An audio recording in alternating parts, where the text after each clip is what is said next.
जो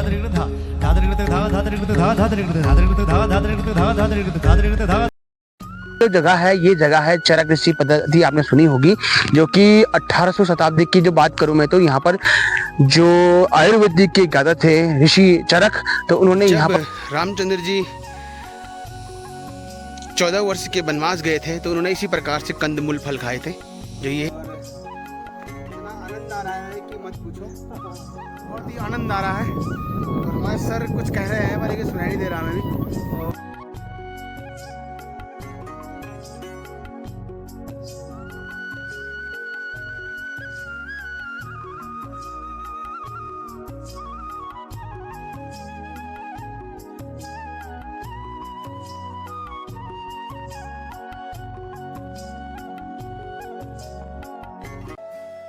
नमस्कार दोस्तों, स्वागत है फिर से आपका अजीत पहाड़ी ब्लॉग है। पहाड़ सबको मेरा प्यार भरा नमस्कार दोस्तों। हो चुकी है नई दिन की शुरुआत, तो आज की ब्लॉग की शुरुआत करने जा रहे हैं अपने गांव से, अपने क्षेत्र से, अपने गांव से, अपने मुल्क से। तो कोटद्वार से लगभग हमारा गांव है 12 से 15 किलोमीटर के दूरी पे, और ये खूबसूरत नज़ारा आपने देख लिया होगा। अभी मैं आधे जंगल में हूँ, और बता दूँ कि आपको ये जो जगह है ये जगह है चरक ऋषि पद्धति, आपने सुनी होगी, जो कि 1800 शताब्दी की जो बात करूँ मैं तो यहाँ पर जो आयुर्वेदिक के ज्ञाता थे ऋषि चरक, तो उन्होंने यहाँ पर बहुत सारी यहाँ पर जड़ी बूटियों का उन्होंने खोज करी है, बहुत सारी जड़ी बूटियों का यहाँ पर उन्होंने रिसर्च किया है। और बता दूँ आपको कि इस जगह पर ना रामदेव ने भी अपनी यहाँ पर रिसर्च सेंटर लगा रखा है, जिसको हम चरैक बोलते हैं। तो मैं आपको बता दूँ जो इलाका है ये बहुत ही घनाघोर जंगल का इलाका है, और यहाँ पर आए दिन यहाँ पर जो एलिफेंटों का बहुत बड़ा यहाँ पर झुंड रहता है, और यहाँ पर आए दिन लोगों को यहाँ पर दिक्कतें होती है, आने जाने में दिक्कतें होती हैं। और मैं बता दूं आपको कि मैं भी घनाघोर जंगल के बीच में हूँ, और आपको दूर से आपको दिखाई जाएगा तो पानी के बड़े बड़े यहाँ पर टापू बने हुए हैं, जो कि बरसात जहाँ पर गर्मियों का मौसम होता है तब यहाँ पर पानी खत्म हो जाता है। तो यहाँ पर हाथियों के लिए ये जगह बनाई गई है, इसलिए पानी इकट्ठा किया जाता है, और हाथियों के यहाँ पर नहाना, पीने, खाने के लिए यहाँ पर पानी रखा जाता है। तो मैं बता दूं यहाँ पर कि अभी जो मौसम है इस टाइम जो अक्टूबर नवंबर का जो मौसम होता है, इस टाइम बारिश कभी होती है कभी नहीं होती है। और इस टाइम क्या होता है कि हाथियों के लिए यहाँ पर चारा बहुत सारा होता है, तो अभी वो रोड से बहुत साइड हो जाते हैं, तो गर्मियों के टाइम पे वो साइड रोड पे आना शुरू हो जाता है। तो बता दूं आपको कि जो अभी हम जा रहे हैं चरक। तो चरक जाने से पहले हमने सोचा कि क्यों ना हमको थोड़ा उंदुब होने वाला था, जिसको बोलते हैं कि उल्टी होने वाली थी, फिर हमने सोचा क्यों ना आप लोगों के ब्लॉग भी बन रहा है तो हम उंदुब भी कर लेंगे। तो दोस्तों अभी फिर हम आगे आपको दिखाएंगे इस तरह से यहाँ पर नजारे आपको ब्लॉग के में देखने को मिलेंगे। तो चलते हैं फिर आगे। गाड़ी चलाने में अनुभव, यहाँ पूरी रोड तो गड्ढे गड्ढे हैं जी। ये लोकल अथॉरिटी जो है उनको देखना चाहिए इस बारे में कि क्या है, हर जगह गड्ढे गड्ढे हैं, गाड़ी चलाएगा कैसे आदमी? इतना रोड टैक्स देते हैं हम। बिल्कुल सही बात है ना, और ढेर सारे गड्ढों में चलानी है तो किस बात का रोड टैक्स? बिल्कुल सही बात सर। तो मतलब आपको यहाँ के जो क्षेत्रीय विधायक जी है कैसा लग रहा है? अच्छे काम कर रहे हैं, कैसे कर रहे हैं? अब ये तो विधायक जी को खुद पता होगा कैसे काम कर रहे हैं। अब रोड की हालत आप देख सकते हैं, रोड की हालत आप देखो कैसी है, मतलब गाड़ी भी निकालनी मुश्किल ही हो रही है यहाँ पर। तो ये जबकि नगर निगम से लगता हुआ गाँव है, और ऐसी खस्ता रोड है यहाँ की। और देखिए एक बार आके क्षेत्र में आइए तो फिर पता लगे आपको। Thank you so much sir, आपने अपना रिव्यू दिया, अपना बात हम तक पहुंचाइए, और जरूरी है कि हम इस बात को विधायक जी तक जरूर पहुंचाएंगे। तो यहाँ पर जो रोड है, जो जगह है, यहाँ पर इस तरह से। तो फाइनली सर आप लोग पहुंच ही गए हैं गिठाले गांव में, हमारे इस देवों की भूमि में। और कैसा लग रहा है आपको यहाँ का वातावरण, यहाँ की जो कि आप देखोगे कि यहाँ की प्रकृति की खूबसूरत आवाज़ें सुनाई दे रही होंगी आपको, चीची चूची की आवाज़ सुनाई दे रही होगी। तो कैसा लग रहा है आपको यहाँ पर? कैसा लग रहा है क्या बताएं, इतनी गर्मी लग रही है, पानी की एक बूंद नहीं है। हाय हाय हाय हाय हाय हाय, पानी नहीं है। यहाँ तो अमृत की धाराएं बहती है सर, पानी कहाँ में गया? जो लेके आया उसने तो मुंडी बाहर निकाल दी। ये तो सर यहाँ के विधायक जी के लिए क्या कहना है आपका, जो रोड की हालत देखी आपने? मैं तो कहूँगा विधायक जी को यही रहना चाहिए 2 महीने और किसी रोड पे ट्रैवल करना चाहिए, फिर पता लगेगा कि किस तरह क्या हालत है जाने में। जब कोई प्रत्याशी वोट मांगने आता है उस टाइम तो बातें बड़े बड़े बताए, गाँव और भाई और बहनों, उस प्रत्याशी को जरा 1 महीने तक डेली अप डाउन कराया करो इस रास्ते में। भाई और बहनों डायलॉग रहता है, भाई और बहनों मैं हमने आज 5 साल बाद आऊंगा। कमेंटमेंट कर दिया है कि गांव गांव तक हम पानी और बिजली पहुंचाएंगे पहुंचाएंगे और यहाँ तक कि पहाड़ की जवानी और पहाड़ का पानी खराब नहीं जाने देंगे। ये देखो, ये दिखा पानी की लाइन, ये पानी की लाइन देखो, टूटी हुई पानी की लाइन। पहली बात तो पहाड़ का पानी तो खराब हो गया। जैसे कि दोस्तों मैं अभी हूँ गांव कोटद्वार से लगभग 12 से 15 किलोमीटर के दूर पर, और बता दूं आपको कि जो ये जगह है बहुत ही खतरनाक जगह है, और लैंड हर साल पर कम से कम सरकार का बहुत सारा पैसा खर्चा भी होता है और वेस्ट भी जाता है। तो अभी मैं बता दूं आपको कि यहाँ पर हर जगह देख रहे होंगे लैंडस्लाइड, हर जगह देख टूट फूट हो रखी है, काफी सारा यहाँ पर खर्चा सरकार का हो चुका है। और अभी बता दूं मैं सर आपको कि रोडों की हालत और रोडों की जो कंडीशन हो रखी है यहाँ पर बहुत ही दर्दनाक हो रखी है। अभी तो हमारे बड़े साहब हैं, वो अभी आए यहाँ पर देहरादून से, उन्होंने कहा कि आज हमें अपने गांव का दर्शन करा दीजिए, गांव के थोड़ा अपने उस इलाके को मैं अपने आंखों इसमें खूबसूरत आंखों से निहारना चाहता हूँ। पर जब मैंने उनको बोला कि आइए मोस्ट वेलकम हमारे पहाड़ में, हमारे गाँव में, तो फिर उसके बाद उन्होंने यहाँ पर जो रिव्यू दिया है ना, तो आइए उनसे ही जानते हैं। और उनसे सर कैसा लग रहा है आपको? बढ़िया मौसम है, अच्छी जगह है जी। रोडें बहुत बेकार है जी, थोड़ा सा रोडों का सुधार होना चाहिए। अगर हम बात करें टिहरी और पौड़ी का, तो विकास कहाँ हो रखा है? टिहरी में बहुत ज्यादा विकास है, पौड़ी में विकास नहीं हुआ है। पौड़ी के इतने बड़े बड़े नेता रहे हैं, हाँ, तो उन्होंने कुछ नहीं किया है यहाँ पौड़ी। खासकर पौड़ी के इंद्र सिंह रावत जी हो गए, सारे ही हैं, रावत जी हो गए, तीरथ सिंह हो गए, निशंक जी हो गए, दिग्गज नेता रहे हैं, पर यहाँ कोई विकास नहीं किया पौड़ी में। सबसे ज्यादा पलायन पौड़ी में हुआ है। कहा था कि एक पहाड़ का जवानी और पहाड़ का पानी हम व्यर्थ नहीं जाने देंगे, उसे क्या कहना है आपका? मेरा कुछ कहना नहीं है इस बारे में। पहाड़ का पानी तो बर्बाद हो ही रहा है, अच्छा, जवानी भी बर्बाद हो रही है, सब पलायन हो रहा है नीचे प्लेन्स की तरफ, पहाड़ के किसी काम नहीं आ रहा है। तो सभी से विनती है कि एक बार पहाड़ की तरफ आइए, अपने घरों की तरफ आइए, और जो भी हो सकता है यहीं पे रोजगार करिए। सर जैसे कि अभी ये कहते हैं कि बोला कि अपने पहाड़ को मत छोड़िए, अपने पहाड़, अपने गांव गुठार मत छोड़िए। तो मैं कहता हूँ अगर हम छोड़ेंगे नहीं, लेकिन अगर रोजगार मिल जाए तो यहीं रह लेंगे, क्या कहना है आपका इस? रोजगार तो देखिए, रोजगार के साधन तो सीमित हैं, सरकारी नौकरी किसी को मिल नहीं रही है लेकिन लोगों को स्वरोजगार अपनाना पड़ेगा जी, और स्वरोजगार अपनाएंगे तो जरूर यहाँ पर तरक्की होगी पहाड़ों में। सर आप स्वरोजगार की बात करते हैं, बहुत बढ़िया लगा। जैसे कि आजकल आपको पहाड़ों में दिख रहा होगा लोगों की लड़कियों की शादी करना बहुत मुश्किल हो गया। अगर कोई अपने स्वरोजगार के लिए एक लड़के ने 100 बकरियां पाली थी, तो उसको बोला गया कि भाई मेरे तो वाले 10 लाख का मालिक उस टाइम, क्योंकि उस टाइम बकरियां भी आपको पता है बहुत महंगी और की, लेकिन आपका कहना है तो बकरू चरान, उसकी क्या कहना है आपका? देखिए, काम कोई छोटा बड़ा नहीं होता है ना। आजकल तो सरकार की तरफ से विभिन्न योजनाएं चल रही हैं, मुख्यमंत्री स्वरोजगार योजना है, सोलर स्कीम है, और प्रधानमंत्री की भी निकली हुई है। तो हर काम चाहे छोटा हो चाहे बड़ा हो, काम कोई नहीं होता। अब लड़कियों को ये सोचना चाहिए कि हर किसी को सरकारी नौकरी वाला नहीं मिलेगा। हाँ जी, सरकारी नौकरी वाले 10 लाख है और जनसंख्या करोड़ों में है। तो थोड़ा जो अपने स्वरोजगार अपनाया है जिन्होंने, उनकी तरफ भी लड़कियों को देखना चाहिए। ये नहीं कि हर पहाड़ में शिक्षा बिल्कुल खत्म होती जा रही है। कहीं ना कहीं जो सरकारी स्कूलें थी, जो प्राइमरी स्कूलें थी, पहले वो स्कूलें बहुत सारी थी यहाँ पर, अब धीरे धीरे सब स्कूलों में ताला लगना शुरू हो चुका है। और मैं बता दूं कि इस एरिया में कम से कम 4 स्कूलों में ताला लग चुका है। और ये कोटद्वार से लगभग 12-15 किलोमीटर पर ये गाँव बसा हुआ है, शहर बसा हुआ है, जो कि इस जो ये रोड है, जो ये आपको ये NH दिख रही होगी, कम से कम 18 से 20 गाँवों को जोड़ती है। और अगर बात करूं मैं यहाँ पर प्राइमरी स्कूल की, तो प्राइमरी स्कूल यहाँ पर कम से कम 5 स्कूलें बंद हो चुकी है। यहाँ पर शिक्षा की बड़ी दिक्कतें होती है कि यहाँ पर जो जगह है, जो गाँव का जो जगह है, और यहाँ पर जैसे कि आपको पता है आए दिन गाँव में खतरा रहता है, बाघ, शेर, हाथियों का खतरा ज्यादा रहता है। उसमें काफी लोग शहरों की ओर पलायन कर रहे हैं। जब पलायन कर रहे हैं तो अपना गाँव छोड़ दे रहे हैं, गाँव छूट रहा है तो स्वास्थ्य छूट रहा है, क्योंकि यहाँ पर बहुत दिक्कत, शिक्षा और स्वास्थ्य और पलायन, ये 3 चीज यहाँ पर जो पहाड़ों की जो मूलभूत समस्या है, तो बहुत ही मतलब आज की डेट में जरूरी है। अगर माना किसी के अगर किसी की प्रेगनेंसी हो रही है, तो वहां पर भी अगर रात को अगर कोई लेके जा रहा है, तो आपको बताइए रास्ता ऐसा है कि हाथी बाघ से घिरा हुआ रास्ता है, एकदम से आदमी जा भी नहीं सकता। उसके लिए क्या कहना है आपको? देखिए, उसके लिए तो सबसे पहले ये कहना है कि सरकार को चाहिए कि सबसे पहले रोड कनेक्टिविटी सही होनी चाहिए।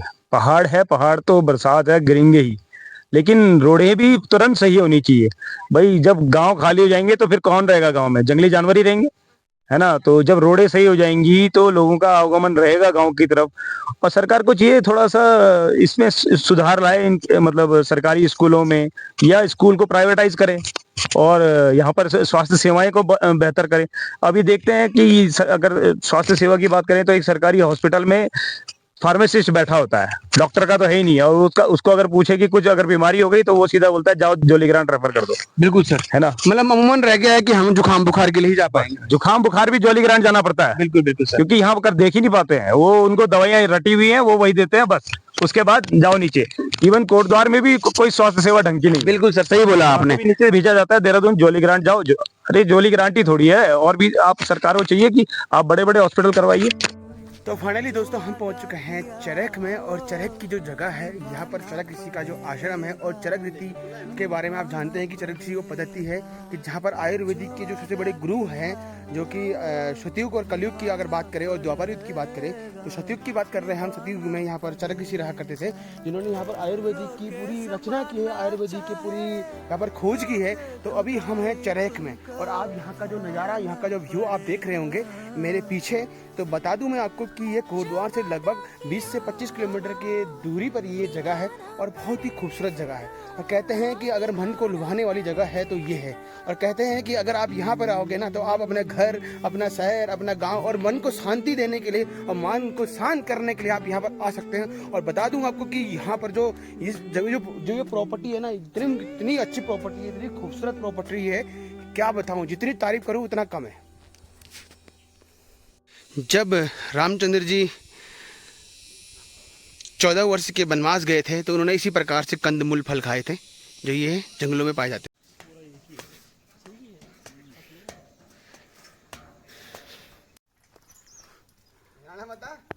कर दूं? आहा, तो झूले का आनंद ही कुछ और आ रहा है यहाँ पर, और इतना आनंद आ रहा है कि मत पूछो। ऐसा लग रहा है कि खास ऐसी।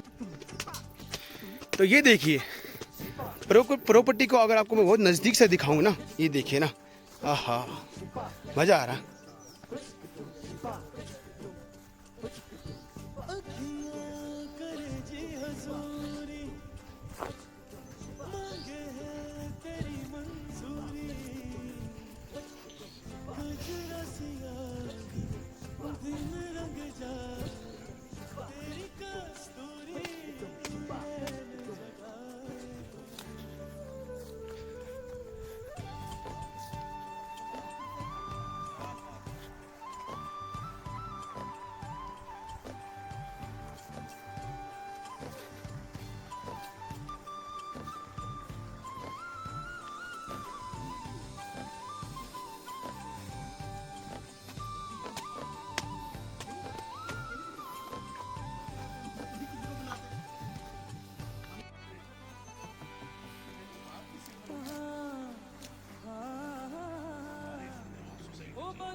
तो साथियों, अभी मैं चरख में पहुंच चुका हूं, और चरख का ये जैन होटल है। तो आइए पूछते हैं उनसे, जानते हैं कि किस तरह से यहाँ पर रूम है और किस तरह से यहाँ पर इनका जो रेंट कर रखा है, तो उनसे ही जानते हैं अब इसके बारे में।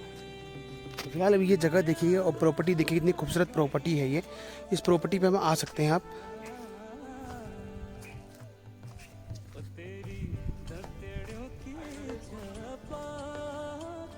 साथियों, मैं भी पहुंचा हूं जैन होटल में, और जो कि चरख में है। तो यहाँ पर हमारे रिसेप्शन में सर मिले हैं। सर का गुड नेम? मंजीत उप्पल। मंजीत उप्पल। सर कहाँ से बिलोंग करते हैं आप? कोटद्वार। सर मुझे ये बताइए कि जो प्रॉपर्टी है, अगर हम यहाँ पे कोई भी रूम परचेज करते हैं, या मेरे कोई गेस्ट यहाँ पर परचेज करते हैं, तो किस किस रेंज में है, और अभी जो सीजन होता है, सीजन पे किस किस रेट पे देते हैं, और ऑफ सीजन में किस रेट पे देते हैं? अभी जो हम रेट्स दे रहे हैं इस समय 3000 रुपीज दे रहे हैं जी, ओनली रूम के साथ। ओके। तो पीपल्स अलाउड रहते हैं उसमें। ओके। और ऑन सीजन हम 3500 में 35 जी, मिल्स अलग रहते हैं उसमें। ओके।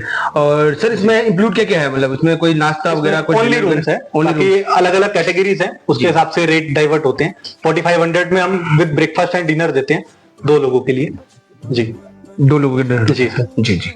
और अगर हम यहाँ पर कोई किटी पार्टी हो या कोई ऐसी पार्टी हो, जैसे कि नाइट पार्टी होती है, डीजे पार्टी होती है, इसमें किस तरह से हम मतलब आप इसमें प्रोवाइड करते हैं, और किस किस तरह यहाँ पर सुविधाएं मिल सकती है? उस हिसाब से फिर जैसे आपके गाइडेंस रहेगी, पर पर्सन के हिसाब से हम रूम्स अलॉट कर देते हैं। और उसमें मील्स भी इंक्लूडेड रहते हैं, सब कुछ रहता है। हमारे पास म्यूजिक प्लेयर भी है, तो वो भी हम गाइड करते हैं। नाइट में तो पूरा या 10 बजे तक की का scene है? देखिए नॉर्मली जो फैमिलीज के साथ आते हैं वो 10 साढ़े 10 बजे तक हम अलाउ करते हैं, लेकिन अगर आप गैदरिंग में आ रहे हैं, पार्टीज जैसे आपको करनी है, तो 12 साढ़े 12 बजे तक हम अलाउ करते हैं। Okay, thank you so much. और अगर जितने भी लोग मुझे को देख रहे हैं तो मैं आपको ये प्रॉपर्टी को थोड़ा सा दिखा देता हूँ। इतनी अच्छी प्रॉपर्टी है यहाँ पर, और आप यहाँ पर अपने फैमिली के साथ यहाँ पर डिनर करने और लंच करने आप आ सकते हैं। और इस बार इस प्रॉपर्टी में आप एक बार जरूर आइएगा और आपको बहुत ही प्यारी यहाँ पर प्रॉपर्टी दिखेगी। तो मैं तो चाहूंगा कि आप यहाँ पर आइए, अपनी फैमिली के साथ आइए और इस प्रॉपर्टी में एक बार सेवा का मौका जरूर दें। Thank you so much. और आगे भी आपको दिखाते हैं ब्लॉग में। फिलहाल अभी हम चलते हैं आगे।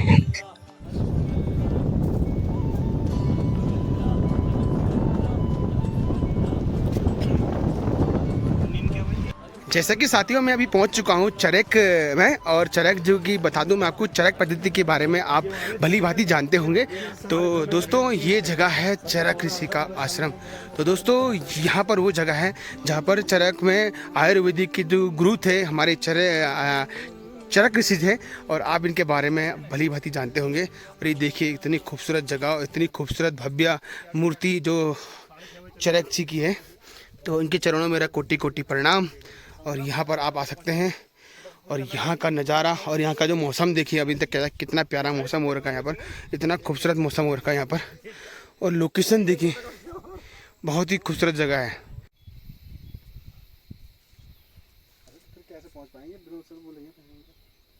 तो देखो गाइस, ये ककड़ू खा रहे हैं हम यहाँ पर, और ककड़ू भी आ चुकी है यहाँ पर। और इधर हमारे सर बड़े स्माइल दे रहे हैं। और इधर देखिए सुमित, हमारे खास सीतापुर के सर जो कि संकेत सर हैं, और इनको हम इनको कुछ और ही कहते हैं।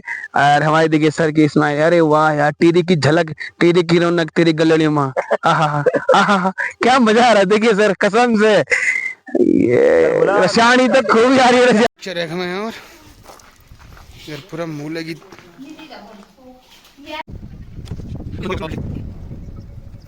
आश्रम से, और अब हम जा रहे हैं गुरुद्वार की तरफ। और यहाँ पर देखिए बहुत ही आनंद आ रहा है, और हमारे सर कुछ कह रहे हैं पर लेकिन सुनाई नहीं दे रहा हमें भी, और उनको भी बहुत अच्छा आनंद आ रहा है यहाँ पर। उन्होंने बोला लाइफ में पहली बार मुझे इतना अच्छा दिखा यहाँ पर, और इस जगह को हम कभी भूलेंगे नहीं, और इस जगह का हम यहाँ पर पब्लिसिटी करेंगे बढ़िया वाली, एकदम मजा वाली। सच में यार दिल खुश हो गया वाला।